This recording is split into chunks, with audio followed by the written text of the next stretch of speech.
You can't count them out. Today's stories are all about companies that are coming from behind with surprising results. These top tech stories and more for Wednesday, May the 24th, 2023. I'm your host, Jim Love, CIO of IT World Canada and Tech News Day in the US. We didn't plan it this way, but it seems like the top stories today are all about companies with come-from-behind comeback stories or surprising accomplishments. While tech stocks in general have been doing well, particularly as they make announcements about cutting their costs, one stock in particular has been up by 60% this year, according to reports in Yahoo Finance. That stock? BlackBerry. BlackBerry, for both of you who don't know the story, gave us the smartphone and dominated both the market for phones and the stock market until the iPhone came along and decimated the company. The company stumbled, burning cash, which thankfully it had lots of, and tried vainly to recapture some of its market share. None of that worked out, and the company was written off by many people. Then, in the most incredible turnaround in corporate history, John Chen, BlackBerry's new CEO, transformed the company into a cybersecurity company with a secondary and strong offering in software for increasingly digitally enabled automobiles and an IoT offering that captured the imagination of the market. That's the short version. If you want to know more, there are books and even a movie. But even with this amazing turnaround, BlackBerry has had some challenges, with a softening in the auto sector and more recently a slowdown as purchases were delayed for its cybersecurity offerings in key government markets, particularly in the US. And now there is a steep competition in cybersecurity. So revenue has been dropping. But in the last quarter, the challenges in the auto sector have eased, and its QNX software had a record year. BlackBerry projected 20% revenue growth, and it's also completed the sale of some of its non-essential patents, raising significant amount of cash. And then BlackBerry's Internet of Things business started to catch fire, a part of the business that has margins reported by analysts to be greater than 80% or more. Then the company started a review to consider a potential separation of its two main businesses. That brought tremendous interest from the market and has been driving the share price up to more than 60% growth. And that growth has subsided in the past week or so, and analysts still aren't declaring at the top of the stock picks. But one thing is for certain, you can't count this company out. And another company that some claimed, including, shamefully, this newscast, that had missed the boat on AI development, have made doubters eat their words. The company's business model, built by master strategist Steve Jobs, continues to help it prosper. Apple has been late to the party on artificial intelligence, as we've reported in previous stories, but as we reported yesterday, they are working on a new offering in this area, codenamed Bobcat. And in the "Oh ye of little faith" category, it seems we've forgotten about the power of Apple's integrated marketplace. While it can't catch ChatGPT, it can co-opt it. Apple announced a ChatGPT app for the iPhone, and that app is similar to the functions of the browser-based offering, but when sold in the Apple Store, it lets Apple take a 30% cut. So let's see.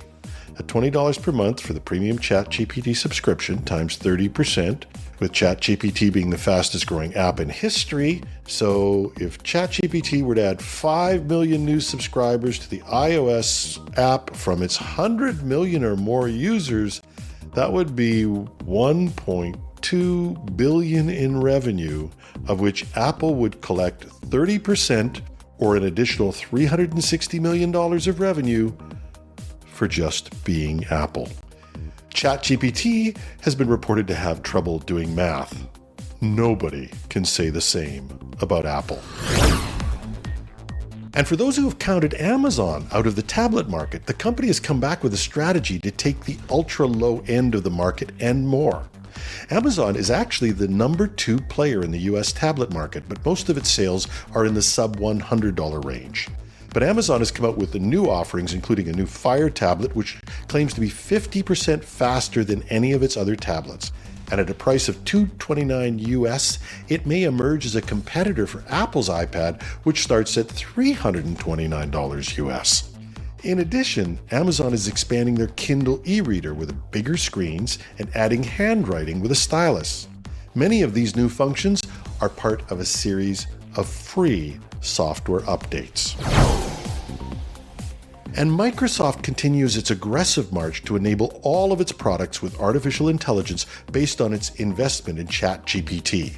Having successfully built AI into its Bing search engine and taken it from obscurity with a minuscule market share to be a real contender against even the giant in this arena, Google, Microsoft marches on a relentless and rapid makeover that will integrate AI into all its products, from its Edge web browser to its Office suite, Word, Excel, and PowerPoint, all the way to its rapidly growing Azure cloud services.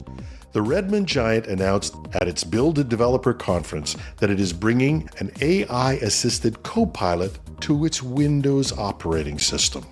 The Windows version of Copilot will help users change settings, access operating system features with that natural language interface that ChatGPT has made so famous.